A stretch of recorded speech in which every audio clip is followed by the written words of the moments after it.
And then the engine died. No warning. Just gone. I checked everything. Fuel, connections, nothing worked. I was stuck in the middle of the lake, with the bungalow right in front of me.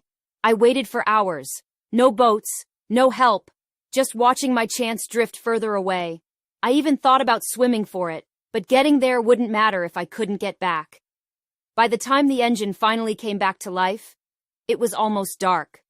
So I turned around. Another day lost. Another chance gone.